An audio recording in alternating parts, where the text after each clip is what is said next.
Bonsoir les amis. Une petite vidéo, je sais pas trop ce que je vais raconter. Donc c'est le 25e jour du défi Libérez votre rapport à l'argent et l'abondance. Et donc c'est le petit bilan, n'est-ce pas? Alors déjà 25 jours, hein, bon. Alors qu'est-ce que je peux dire par rapport au défi? Donc comme je l'ai déjà dit, je le trouve extrêmement intéressant parce qu'il touche à des choses qu'on n'imaginait pas aussi profondes. Et que les questions qui nous sont posées, enfin les exercices proposés, sont intéressants. Bon, certains m'intéressent moins que d'autres, hein, bon voilà.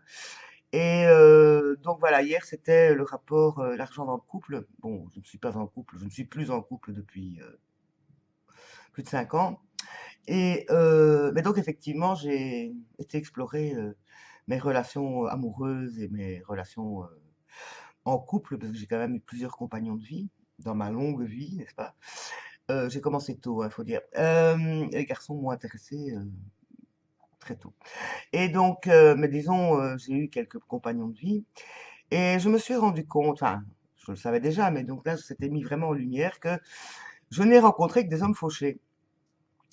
Mais comme je l'étais aussi, bon, ben, c'était pas trop grave. C'est-à-dire que moi, j'attendais d'un compagnon qu'il soit autonome matériellement, financièrement, mais j'ai jamais été attiré par un homme par rapport à ses revenus et à ses besoins, enfin, oui, voilà, à ses possessions. Et parce que c'était, bon, moi, mon ambition d'être riche, ça n'a jamais été une priorité, je l'ai déjà dit plusieurs fois. Donc forcément, c'est logique, l'univers m'a renvoyé des gens qui me ressemblaient ou qui, voilà, c'était pas important pour moi. Seulement, la plupart d'entre eux avaient un rapport à l'argent qui n'était pas toujours évident. Notamment certains étaient tellement fauchés qu'ils ne dépensaient rien, bien sûr, mais ils comptaient sur moi pour gérer. Hein. Bon, alors parfois je l'ai fait plus jeune. Ils m'ont aussi reproché d'être une matérialiste, enfin voilà, et que je vivais dans le luxe, ce qui est très tout à fait faux. Mais parce que je suis quelqu'un de matériel, c'est-à-dire que moi j'ai besoin que les choses soient visibles, concrètes, palpables. Donc l'argent, c'est de l'argent. Hein, bon, moi, on est passé par le stade des cartes de banque payées en liquide, payées en carte de banque. Bon, moi, je paye une partie avec ma carte de banque parce que c'est vachement pratique. Que j'ai un jour, il y a longtemps, été comme, enfin, on m'a volé mon sac, il y avait des sous dedans et ça a été une vraie cata, mais il y a très longtemps. Et que donc, dorénavant, dans mon porte-monnaie, il n'y a jamais plus de 20 euros, sauf si je dois payer quelque chose en liquide de plus que ça, ou que je suis en vadrouille quelque part et qu'il faut que j'ai de l'argent que je puisse éventuellement payer en liquide. On ne sait jamais, qu'on me vole ma carte, que je la perde, enfin bon.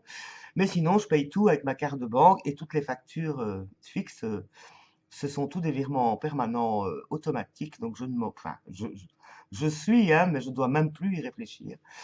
Que j'ai dans ma tête à peu près ce qu'il y a sur mon compte, ce qu'il y a, enfin bon, mes finances, c'est dans un petit tiroir là que je peux ressortir quand je veux. De temps en temps, je vais vérifier si ça correspond et c'est toujours plus ou moins cohérent. Donc, je suis une bonne gestionnaire et avec très peu, je peux faire pas mal, je trouve. Donc, j'ai peu de besoins matériels et mais bon, comme je vous dis, les quelques petites réserves que j'ai servent juste à me rassurer parce que je les dépense pas et que je dépense un minimum. Alors que je me dis: «Est-ce que tu es radin? Est-ce que voilà?» Bon, je sais pas répondre à ça, je fais attention, je suis obligée de faire attention si je veux tenir la route. J'ai vu d'autres personnes autour de moi se trouver dans des situations vraiment, graves.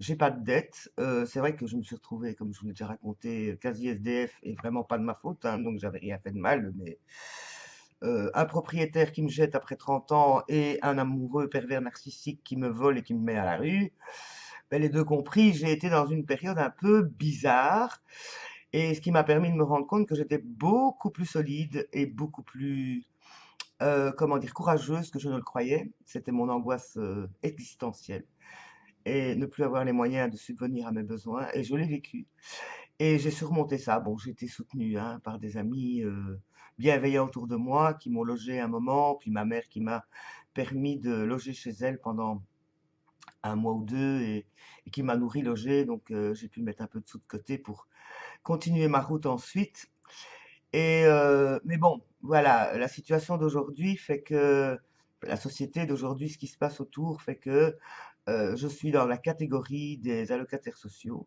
Je n'ai plus aucune culpabilité par rapport à ça, parce que malgré tous les efforts que j'ai faits, que je fais encore, je me rends compte que subvenir à mes besoins par mes propres activités, dans l'état actuel des choses, je n'ai pas la réponse, vous êtes en tout cas impossible dans ce que je fais. Alors, réenvisager, me relancer comme entrepreneuse, voilà, dans la légalité et dans les choses ordinaires, c'est au-dessus de mes moyens, mais pas financiers, enfin aussi financiers, mais réels. C'est des trucs tellement absurdes, incohérents, qui brassent tellement des sommes qui me paraissent inatteignables, que finalement, malgré tous les essais et tentatives que j'ai faites pour vendre mes créations, et que voilà, je suis là avec un stock, de temps en temps, il y a une petite pièce qui part, voilà, ou que j'offre même aussi parce que j'ai pas envie de les garder pour moi. Une fois que c'est créé, ben, ça doit vivre. Et bon, là maintenant, ben, je suis en panne créative depuis un petit moment. C'est pas une vraie panne, hein, dans le sens où je sais que si demain je commence un collier, ou une autre chose, ça va être joyeux, ça va être réussi, mais ça va encore faire voilà, des choses qui vont se stocker probablement, et que toute la partie promotion, combat pour réussir, pour être sur le marché, pour être... Je suis saturé. Je suis saturé. Quant à donner mes ateliers comme j'ai fait les autres années, ça ne fonctionne pas vraiment non plus, dans le sens où et là, c'est peut-être quelque chose en moi à travailler encore, dans le sens que mon plaisir de transmettre mes connaissances mais, ne sont au-delà de la création artistique, bien que ce soit mon outil principal.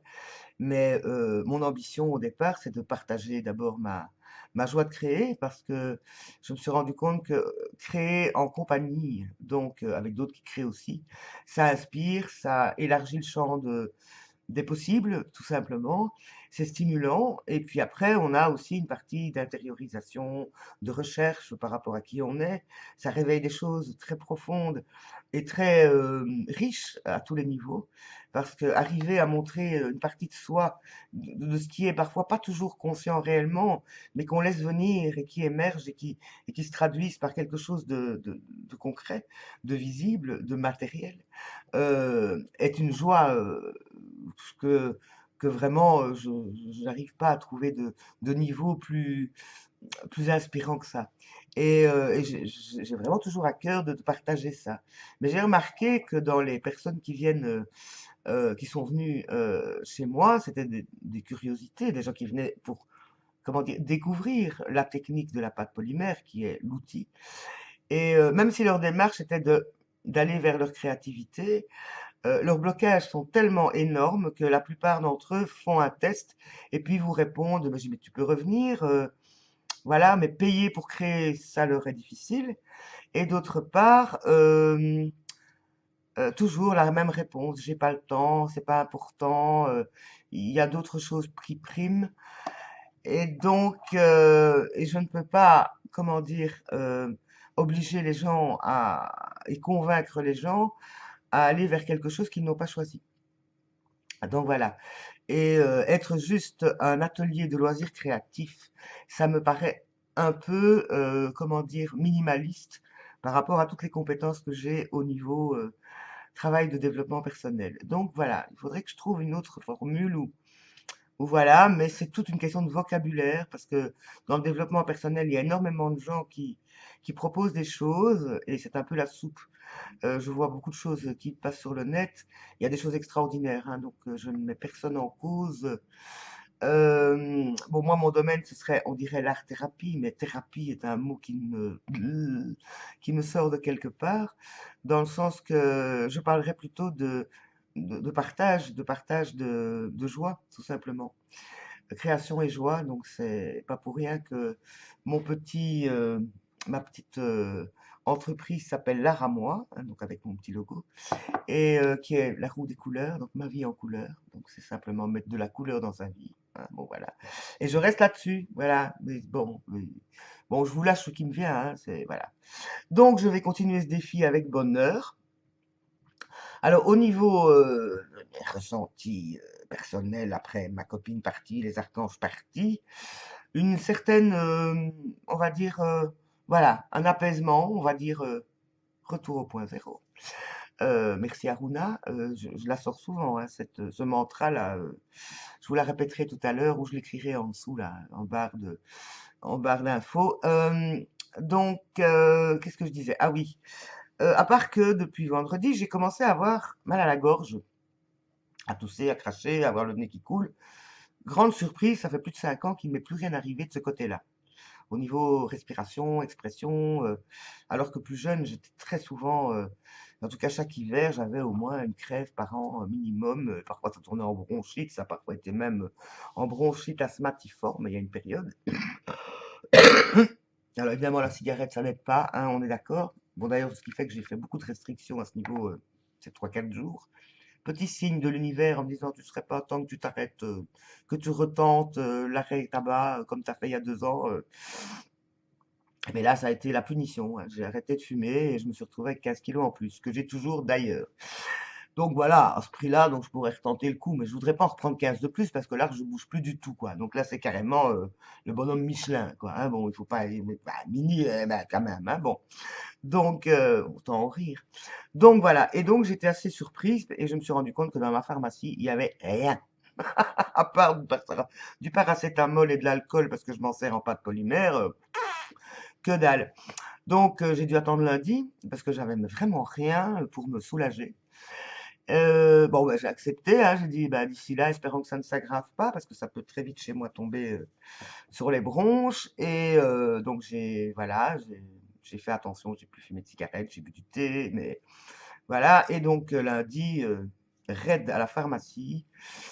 Du coup, je me suis relancé dans comment dire, une cure de magnésium, une cure de vitamine D, parce que ça, avec le soleil qu'on n'a pas, c'était pas du luxe. J'ai refait mon stock de vitamine B, puisque je ne mange toujours pas de viande, n'est-ce pas? Et quoi encore? Ah oui, et puis après, j'ai été chercher du citron bio, du gingembre, et j'ai reçu de mon amie, elle m'avait ramené un magnifique pot en céramique avec du miel, toute fleur, de la campagne espagnole, n'est-ce pas? Bio, tout et tout. Donc voilà, je me suis fait une espèce de mixture de tout ça avec du thé très chaud que je mets dans un bocal, que je mets au frigo. Et chaque fois que je me fais un thé, ben voilà, gingembre, citron, miel, une grosse dose. Ben déjà en 2 jours, ben, j'ai retrouvé ma pêche parce que j'avais pas de fièvre, mais c'était limite. Donc, ce qui me fait dire que je dois avoir une capacité d'auto-guérison qui est nettement plus accélérée qu'avant.